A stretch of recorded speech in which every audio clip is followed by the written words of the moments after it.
ټول ناوال خو ټول پاکستاني قوم ته د یوم آزاد مبارکي او ډول ته لکه تاسو سیمنټ کې ما 14 اگست ورځ ملي ډېر په جوش او خروش سره منوي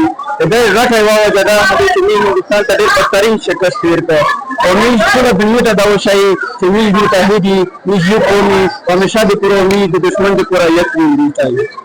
لکه بل ټیم موږ 14 اگست منو کړه او خدا سي تیرا او جوش په خروش سره موږ څه سانه په شوق کې دوره چې موږ مناوي ډېر په جذبه سره پدا چې موږ انډیا ته داسې شکست ورکړ چې ناقابل برداشت و د انډیا لپاره کنه زه د ټول پاکستان عوام ته ځکه نوال مبارکي ورکوم یوم آزادی مبارک 14 اگست موږ ماشاءالله دور د خطر کو نازیتا او موږ دا